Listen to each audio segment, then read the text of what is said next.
So this is a slightly strange position for me to be doing a video blog in, but if you can see the mess behind me, I'm actually procrastinating moving. I'm supposed to be moving tomorrow, well over the weekend anyway, and it's not happening. I'm too lazy, I'm too tired, and I figure I can do it tomorrow. So I thought I'd do a bit of a video blog. Since I came back from Vegas, I've been thinking about things I can do with my site, things slightly differently, and I thought one thing that might be quite fun, especially since I've actually got to meet many people in person now, is actually to do some video blogs. So I did a little bit of a one, hi, I'm freezing, so this is slightly more pageant related.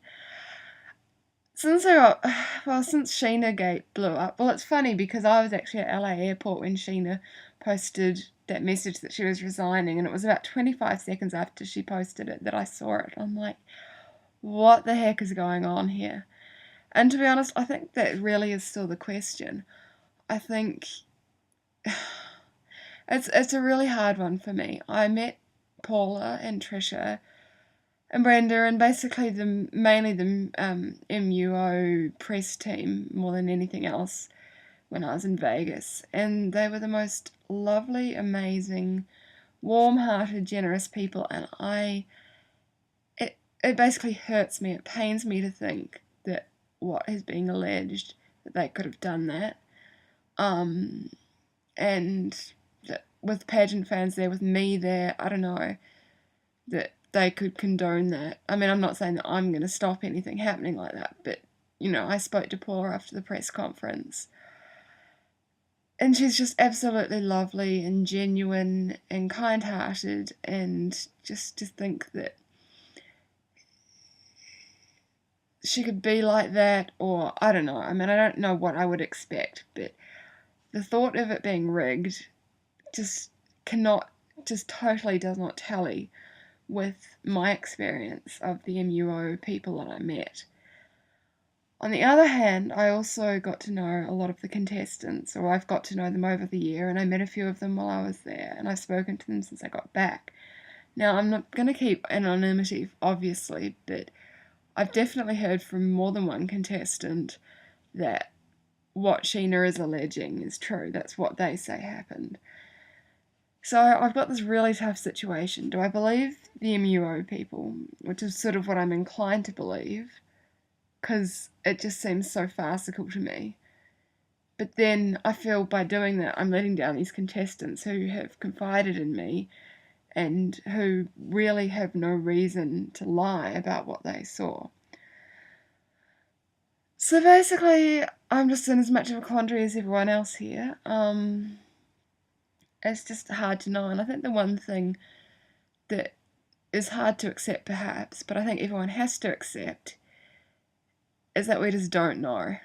Like, I don't think it's ever going to be fully, it's just going to be one of these things like the Lindbergh baby, or well, supposedly Azaria Chamberlain was carried off by the dingo, but it's basically hearsay, it's coincidence, evidence, it's, what do we call it, I don't know, I mean, it's just, I don't think we're ever going to fully know what happened.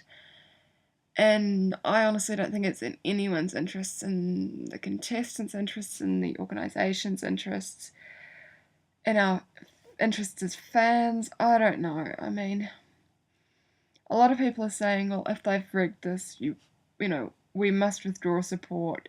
We can't, Miss USA is doomed, etc., etc. It's hard to know. It's hard to form an opinion when we weren't there. We don't know exactly what happened. I mean, I guess I'm kind of getting to the point where I agree with those who say that Sheena clearly believes what she's alleging, and I don't for the life of me believe she would resign if she didn't think this was true. I mean, or that this is what happened.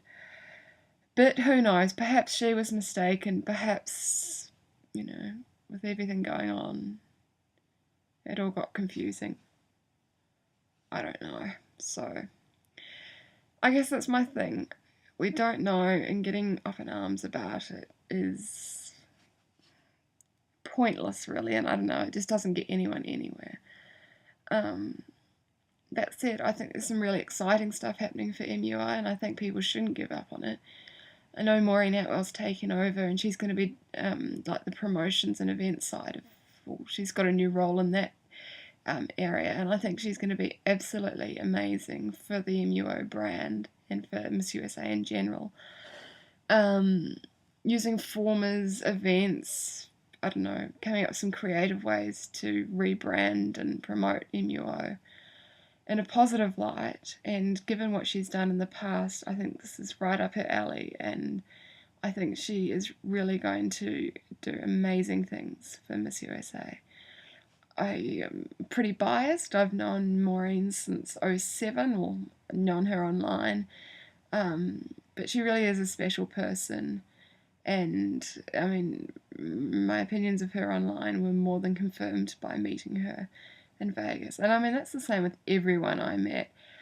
Everyone, pretty much without an exception, maybe one or two exceptions, honestly, but in general, 99% of the people I met were as nice, if not nicer, in person than they were, than their personas online, so to speak. I mean, I was really fortunate. I got to meet, I think, 6 or 7 Miss USAs. I met Chelsea, who was Miss USA before Universe. Sheena, my accent's going to fail me on a few of these. Susie, got a photo with Susie. Chelsea, who's absolutely adorable, and who I forgot to get a photo with, which is incredibly tragic.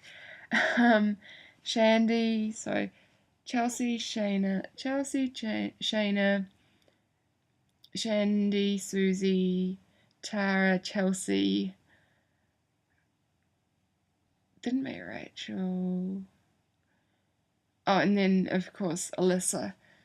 And Olivia as well. So that's 1, 2, 3, 4, 5, 6, 7, 8 Miss USAs that I met, which is just blows my mind. I also met Ellie LaForce and Stormy briefly. Cami, I spent a fair bit of time chatting to during the Teen USA workshop. She is the most lovely, charismatic, confident, genuinely lovely woman. I'm not used to video blogging. Anyway, she's lovely. Danielle was incredible. Just everyone was amazing. And I think I just have too much faith in it to give up on it, and I'm not going to. And, I think it's really sad what's happened, and I think that it hasn't done the best, obviously, for the MUO brand, but I think we can get past it. We've got past other things in the past, and it is what it is, and, hopefully this will lead to a bit more transparency. I honestly, for the life of me, don't know why the scores just weren't published and that was the end of it. And to be honest, I don't know why they haven't shown the scores during the broadcast for the last few years, but, do that, and I think it, will prove that it's all above board. As I say, I have faith in MUO, and I really don't want to believe that this has happened. On the same token, I sort of don't want to let down the contestants who I've heard from, and I've heard some interesting things from, so interesting balancing act. I guess I'm on the fence, and I'm kind of a bit past it, to be honest. I mean, I'm ready to move on to Miss Teen USA. I'm ready to get my move finished. Whoops, fail. Yeah, I just think it's sad. I mean, Sheena competed for 7 years. She was basically the most experienced contestant this year. So she obviously wouldn't have resigned without reason. Now, whether her reason was founded in what was true, or whether she misinterpreted something, I don't know. I'm never going to know, and I don't think it's worth continually squabbling about. But that's just my take. So anyway, as for my Miss USA experience in general, I guess this has gone on for 10 minutes or so, so I really need to wrap this up, but I'll definitely do another video blog. I had the most amazing time. I got to meet a lot of the contestants after prelims, not so many as I would have liked after finals. I didn't really realise they were coming out, and I kind of felt they needed their space, so I kind of missed out a little bit then, but I did see a few of them. The Teen USA workshop was incredible. It was just an unbelievably amazing experience, and so many people made it special for me. So I'll finish that off another time, but yeah, just a few thoughts from me.